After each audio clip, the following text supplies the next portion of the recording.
Eccoci insieme anche oggi. Abbiamo il piacere di avere in studio Maria Teresa Maroso, che è la presidente dell'Artistico, della Federazione Artistico di Confartigianato Imprese del Veneto. Allora, nel settore artistico sono occupati nel Veneto 7.547 addetti per un numero di imprese pari a 2.832, numero più, numero meno. I mestieri sono ceramisti, ferrobattuto, orafi, restauro, vetro piano ed artistico, categorie produttive per le quali il Natale è sempre stato un momento economicamente importante. Tra poco è Natale, ma lo è per davvero, signora? O la vede grigia? Il Natale che vivremo quest'anno non è sicuramente uguale agli altri e questo lo sappiamo oramai tutti molto bene. È naturale che non lo è, dato proprio dai numeri di contagi che ci sono e dalle chiusure che hanno le attività o quantomeno l'annullamento degli ordini che erano in corso. Per cui non abbiamo un Natale come tutti gli altri, questo è certo. Noi ci auguriamo che questa pandemia cerchi di cioè che si allontani il prima possibile, ma quantomeno che il governo pensi di fare dei ristori, dare dei ristori a queste nostre attività che stanno soffrendo tremendamente. Queste attività, io ho iniziato parlando del Natale, ma insomma sono anche attività che hanno molto lavoro all'estero. Assolutamente. E anche l'export è crollato. Sì. Diciamo che c'è una parte di export che è crollato. Chi lavora all'estero sono quelli che hanno contatti con i paesi come la Corea, la Thailandia piuttosto che il Marocco. Sono ancora dei flussi che possono lavorare, gli altri sono fermi, se non sono fermi si va molto a rilento. Avete già avuto contraccolpi occupazionali? Assolutamente sì, diciamo che il primo contraccolpo è stato a marzo. Quello di settembre-ottobre adesso lo sarà e ne vedremo i risultati dopo Natale purtroppo, perché comunque gli ordini non ci sono, cioè il fermo degli ordini c'è stato. Se le aziende non riescono a lavorare, ovviamente noi capiamo che per forza di cose le persone che lavorano con noi devono rimanere a casa. Di contro abbiamo anche il fatto di una mancanza della cassa integrazione, per cui anche questo è un altro aspetto che penalizza molto le nostre attività, in quanto microimprese. Non abbiamo le strutture grandi, no? Come la Germania piuttosto che altri paesi.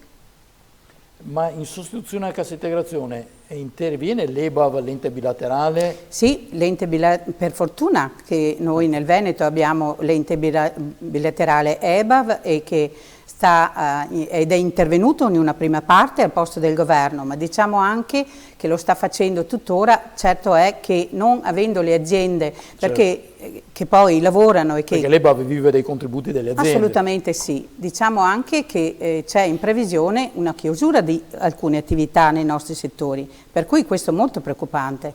Di conseguenza non avremo più quelle entrate in EBAV che possono esserci nell'andamento naturale. Una parola con cui abbiamo imparato ad avere confidenza è ristoro o ristori. Vi sono arrivati? Allora, le vostre aziende poi sono comprese, in un'altra parola, nei codici Ateco? No, in questo momento le nostre attività non sono comprese con i codici Ateco proprio perché sono beni di non prima necessità. In altro modo invece noi pensiamo che dobbiamo avere gli stessi ristori che hanno le altre attività, in quanto proprio perché non è un bene primario siamo costretti a chiudere, cioè gli ordini non partono. Comunque sono posti di lavoro adesso. Esatto, e sono soprattutto posti di lavoro che vanno anche a mancare in questo senso. Se non c'è la possibilità di mantenere vive le aziende, non vediamo come possiamo fare in altro modo se non avere dei ristori, perché diciamo che questa pandemia ha colpito le nostre realtà e sicuramente non è una crisi dovuta a chi non sa fare il suo mestiere, ma è una crisi dovuta a una pandemia inaspettata e non controllata secondo me.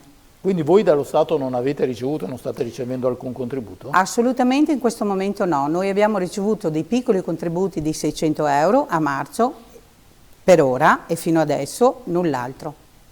È anche vero però che rispetto ad esempio ai ristoratori che devono chiudere la sera, le vostre attività funzionano o potrebbero funzionare, quello che manca è il mercato. Intendo dire, nessuno vieta ad una persona di farsi, voglio dire, il bagno nuovo, quindi chiamando il ceramista, piuttosto che comprarsi un gioiello. Allora, questo è vero, però bisogna anche pensare che noi tutti siamo molto impauriti da questa crisi economica, nonché pandemica,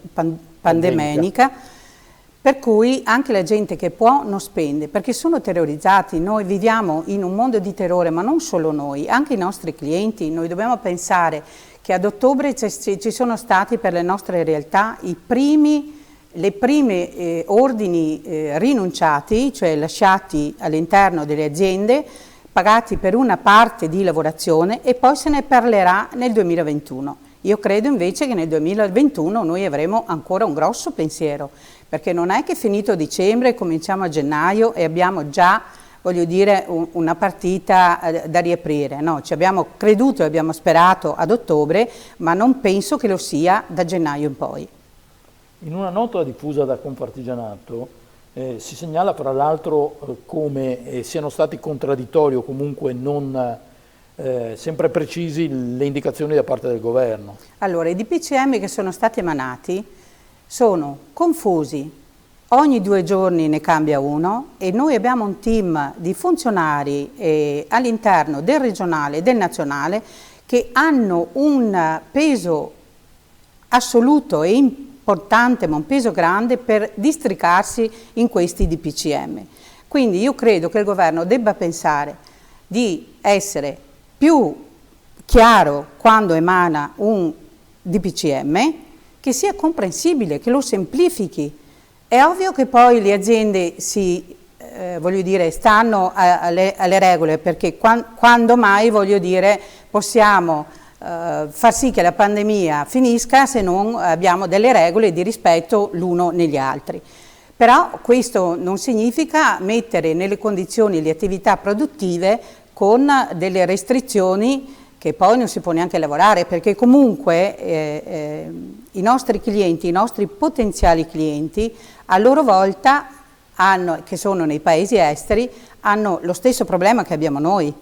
Per cui ecco il fermo di tutte le attività produttive. Anche all'estero c'è paura e quindi non si acquista?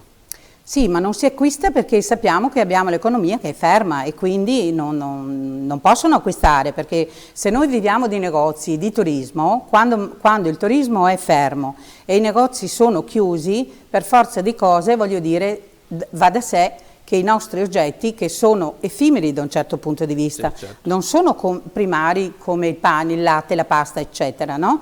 Per cui si fermano per forza.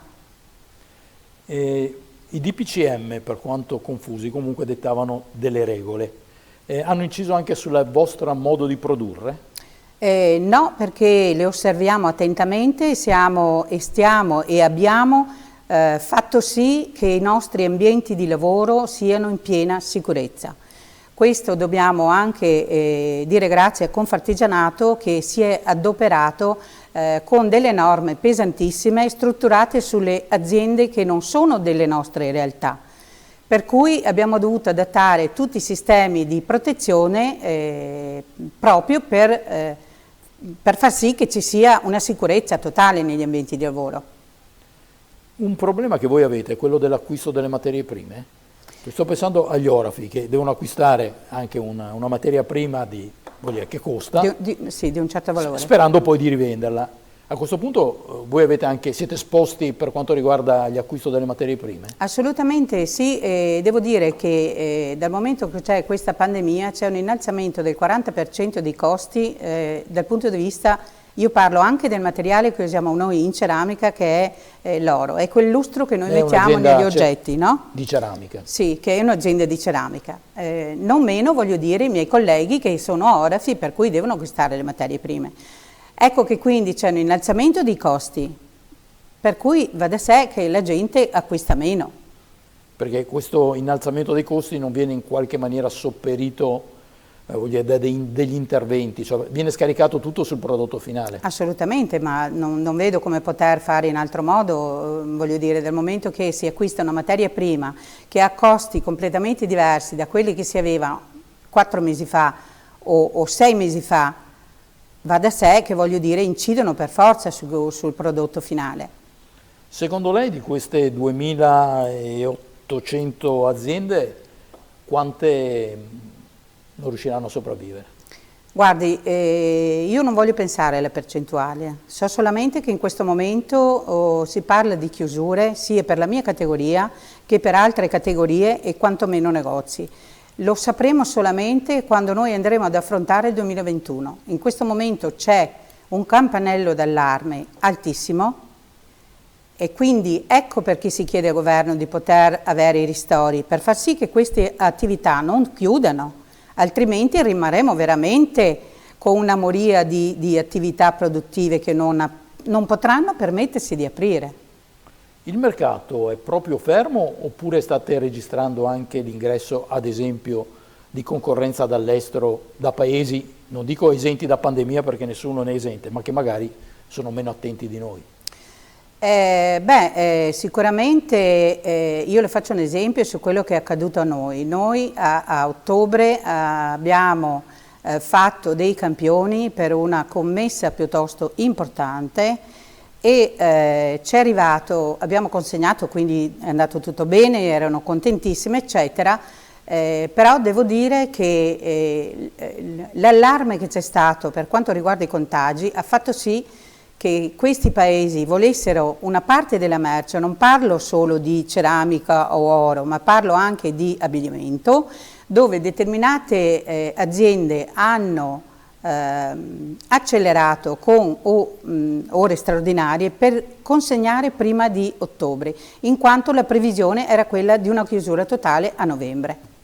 E quindi questo significa? Questo significa che chi aveva degli ordinativi li ha bloccati completamente, chi aveva e ha avuto la possibilità di avere le consegne prima di qualche altro è riuscito quantomeno a consegnare una parte.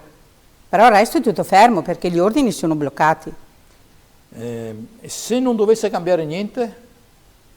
Se non dovesse cambiare niente, io credo che la forza è quella di continuare perché noi siamo di una struttura costruita, particolare, veneta se vogliamo dire, che quindi hanno una lungimiranza e una perseveranza dal punto di vista di lavoro per poter continuamente rimanere sui mercati, la lotta che stiamo facendo adesso. Però io non oso pensare, se non c'è lavoro, voglio dire, come potremo rimanere attivi. Grazie a Maria Teresa Maroso, che è la Presidente della Federazione Artistico di Confartigianato Imprese del Veneto. Vale la pena di ricordare che qua non parliamo solo di economia quando parliamo di artigianato artistico, ma parliamo anche di cultura del nostro territorio. Assolutamente sì. Buona giornata. Grazie, la ringrazio. A voi, alla prossima. Ci si vede. Non so come